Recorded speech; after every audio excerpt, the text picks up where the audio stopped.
Ieri è passato il consuntivo 2016, quanto ha pesato l'assenza dei consiglieri dell'opposizione e anche qualche passaggio che c'è stato repentino all'interno dell'Aula?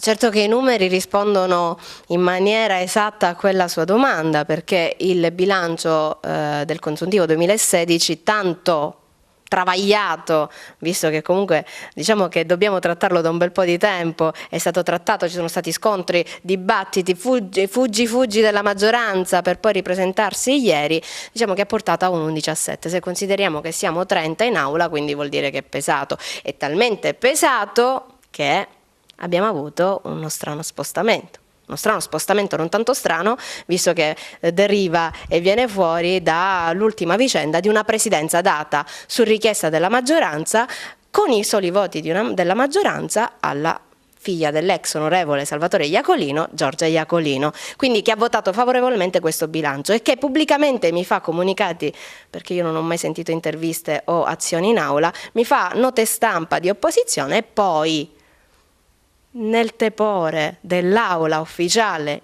del Palazzo di Città mi vota favorevolmente in appoggio a questa maggioranza. Si faccia chiarezza.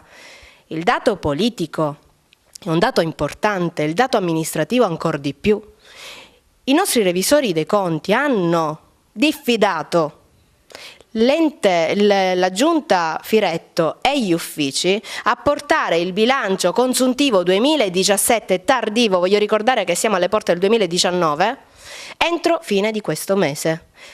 Pena non poter spendere un euro da gennaio, dal prossimo gennaio. Quindi io vorrei capire l'operazione verità che fine abbia fatto. Io ho contestato molto questo bilancio, sono stata una delle più fumantine, come sempre poi del resto.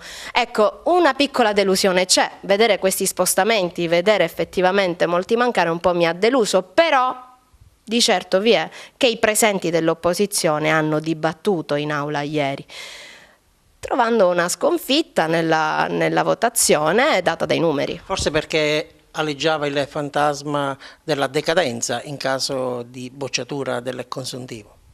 Io sono sempre stata per le telecamere accese e sono sempre stata per l'opinione della gente sul fare dei consiglieri, è risaputo, è palese, e questa è la paura di andare al voto, è un qualcosa che non mi tange.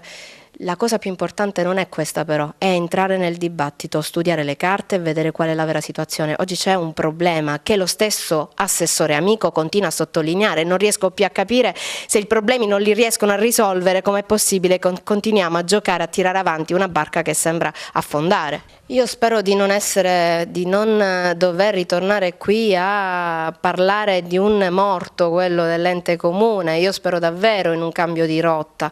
Di certo l'azione politica oggi portata avanti non sta portando dei risultati. I revisori dei conti ci parlano ancora di misure correttive non applicate, di un errore organizzativo, di problemi derivanti non da quanto incassi e perché non le incassi, ma dal fatto che non si mettono in atto misure correttive su quelle che sono delle falle importanti del comune.